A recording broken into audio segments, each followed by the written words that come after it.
on this, but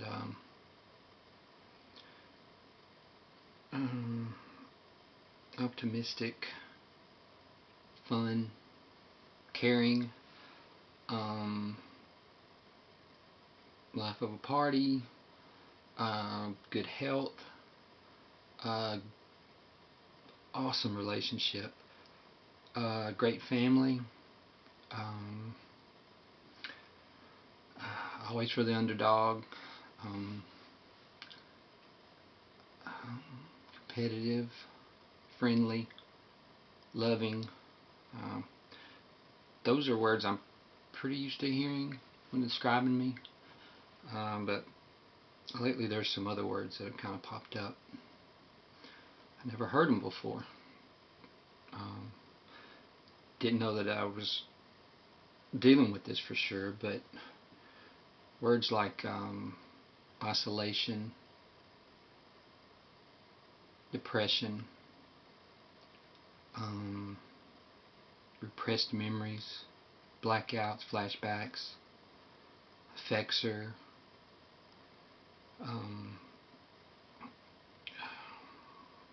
suicide. That's probably the biggest one to get over. Suicide. How could I ever think about suicide? Everybody. It can happen. It can happen. Let's start with isolation. We kind of break these down a little bit. I'll give you an idea of what's going on. Isolation is you pretty much pull yourself away from family. You keep to yourself. You have those moments where you get away. Not very healthy. It's good to get away, but whenever you get away and you start coming up with stuff in your own mind, trying to figure stuff out, especially when stuff is as drastic as what I went through, you pretty much can't do it. It just makes things worse. With me, I think it started coming back to me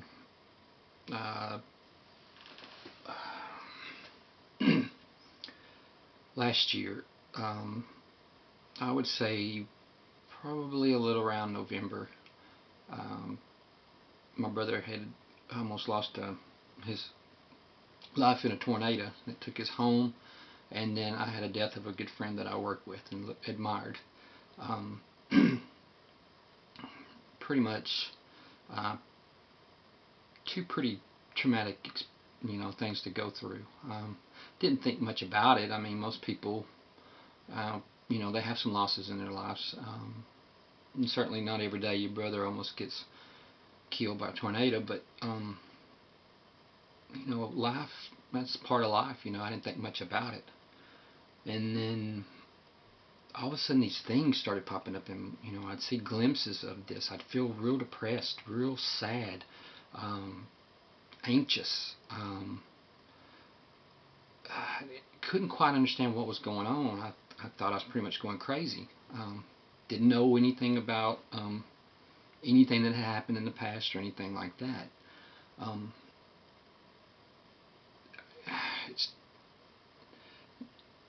And then they became more frequent. And sometimes they would be really,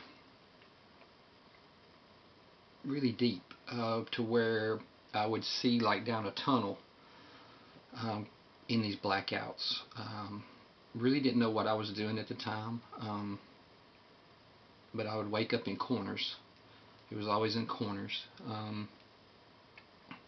and I would cry, just deepest cries I've ever seen. It just felt just like a loss. It was like a loss cry. It was painful. It was awful crying. It was awful feeling. And each time I'd just get a glimpse of stuff, or feel the pain, or feel something, and pressure on my back, or and what it comes down to is basically when I was growing up at the it's about between the ages of 4 and 5, but I think I was closer to 5 probably. Um, there were some older kids in our neighborhood. We all played with them. We had a babysitter. Mom would work, and then we would um, go out and play, ride bikes, stuff like that. Nothing. Back then, that's what you did in the 70s. You rode your bikes, you played, you stayed outside most of the time. There wasn't all these video games and all this to keep you inside. We played outside, and I just didn't know what all happened to me when I was playing with some of the neighborhood kids.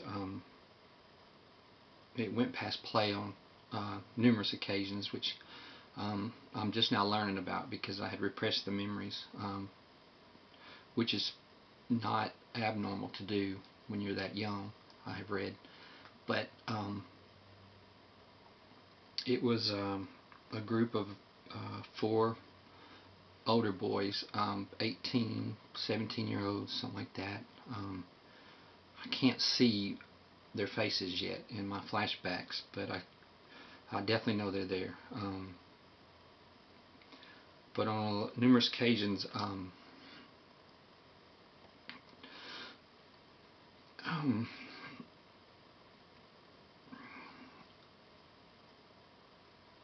it would be rape,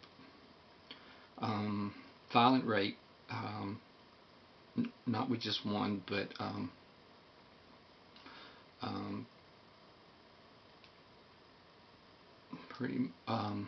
think all of them. Really, the one older kid was like the worst. He was the most violent.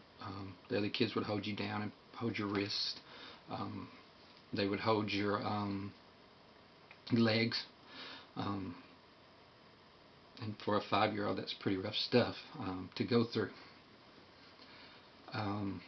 So these flashbacks have pretty much taken over life, which I thought was happy on the outside. The put this facade up, be happy, great to everybody, and then go have your moments, the isolation to where you would just break down and let everything go. That's probably the hardest part, is that depression, because it leads to a mindset of you can't quite take the flashbacks anymore. But the flashbacks, they get rougher. You see more. You feel more pain. You smell the rooms. With these episodes, and then you come out of them, and then you feel shame.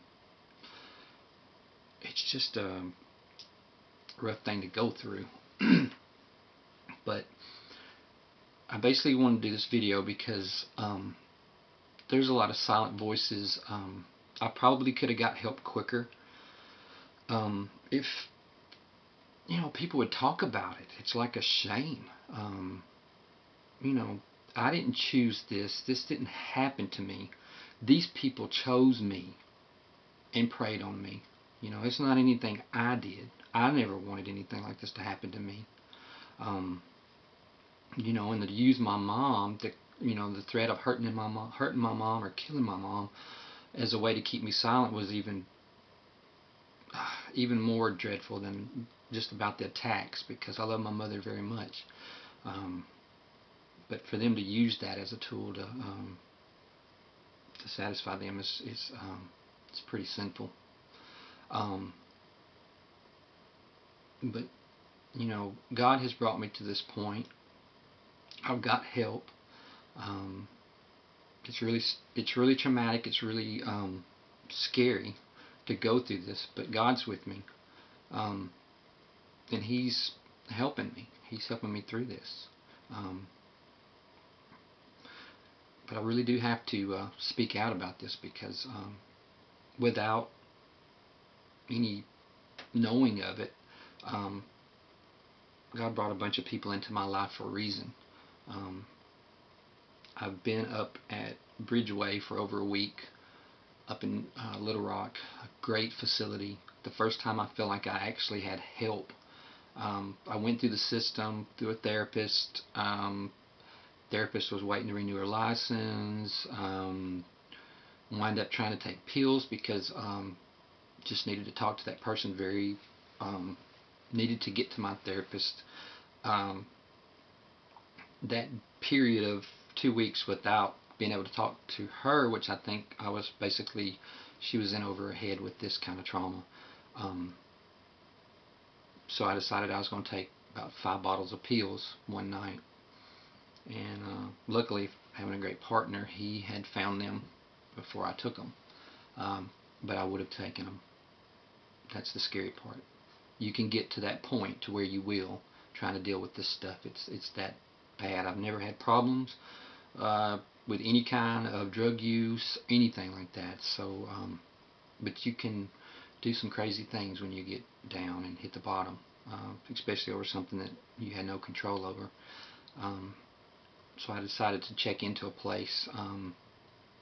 Went through it for, they basically supposed to help you.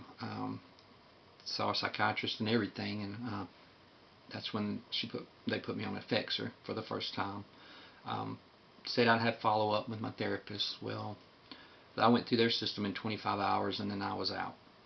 They had made an appointment with my therapist, which was kind of funny because my therapist didn't even have her license yet, her newest license. So I'm curious to see who they set the appointment up with, but never could get to the bottom of that. Called back, tried to get that psychiatrist since she put me on medicine. Couldn't see that psychiatrist until 2 months from now, so that wasn't going to help me. And so the therapist I was seeing gets her license back, and then I go in for one visit, and I'm very frustrated with it. She had referred me to another place where she was, and it was over 2 weeks. Well, yeah, almost a week and a half before somebody from there called me. And keep in mind, I had mentioned the suicide and everything attempt, but no avail. So that's how I found out about Bridgeway. She sent me a text to 2 other locations, one in Phoenix and one in California. Clearly way above my means. Couldn't afford that. I knew I couldn't.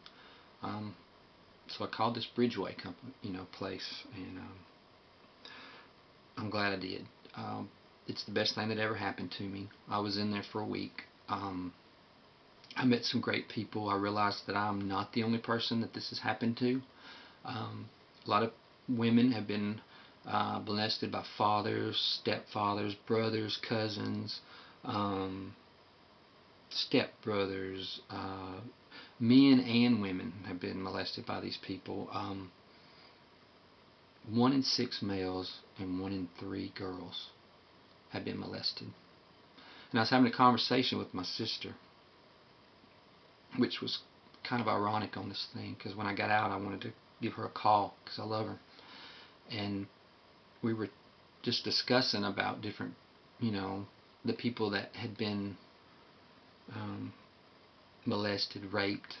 I mean, you can try to sugarcoat it all you want, but abused, sexually abused, is pretty much rape. You don't want your first experience being with somebody that is not of your choice, especially at those ages. But we figured there were probably, counting me, there were probably 8 to 10 people in our neighborhood outside of this neighborhood, because we had moved from where these guys did this abuse to me. But in our other neighborhood, there were about 10 people that had been victims to a predator who they thought they could trust. The low self-esteem that you get, it's just like a magnet to these people. But it's just awful. But one thing I did learn at Bridgeway, and it was a lot, those people were really great, from the nurses all the way to the doctors, but we would have group meetings, and we would all gather in this day room that they called it, and just windows opened up wide, and you overlooked these azaleas and this nice little garden. And I just stood up the first day and I just told them, I'm 46, I'm a man, and at the age of 5 I was raped by 4 guys in my neighborhood, repeatedly. I didn't choose it. It chose me. And I'm here to get help.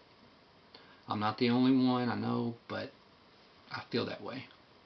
And then that's when you start hearing voices and people coming up to you and tell you that they've been through the same thing. Guys and women have been through the same thing. We're not alone. And I honestly thank God has told me that we need to get this out. We need to get the word out. So if you care about somebody, if you care about me, get this video to people. Ask a family member. Watch your children. I don't care who they are, family or not. Most of the people were winded up victims by family of all things. But watch the friends you have with your children. If they stay after school with somebody, watch them. Make sure. Ask them what happened in detail. Make it easy to have these conversations with these kids. It's hard enough being victim to these predators, but to just really watch your kids. These guys really had a control over us because they would threaten our parents or my mom, and I'm sure they did it with others because there were other kids my age in the room when it was happening to me. And I'm just starting my journey of figuring this out and seeing faces and trying to have a little closure, or at least be able to deal with this. And but there is hope for us. We're going to make it. I'll probably post other videos because I really want to help some folks with this. I feel that if it hadn't been so taboo, a subject, that I probably would have gotten help sooner. But feeling this, like you're the only person this has gone through, and the shame and this suck it up attitude, you're a grown man and you just think you're going nuts kind of thing. It's not nuts. We're victims. But we're not going to be victims anymore. We're going to speak out and we're going to help people. I want to help people, and I want you to help people. So I'll post some more videos kind of going in detail of how I'm progressing. If you're watching this and you have been molested by an adult or abuse, or you have these little dreams that you think, I keep having these tunnel vision, these blackouts, or if you're just even thinking this stuff, seek help with it. We can't deal on our own. I tried it, and I almost did the unthinkable. Hurt my family. I would have hurt the person I love that I'm with, and I don't want to do that. That's not me. They're not going to control my life anymore. I'm going to control it. I will get better. Got the shakes from the medicine, but that's fine. I can handle that. I get to see a new psychiatrist on Monday, 2 days from now, so I'm excited about that. Not sad about it. I'm excited about it because I'm going to get better, and I'm going to have a full life. So please get the word out. I'm not ashamed of this. I just want to help. Thanks for listening.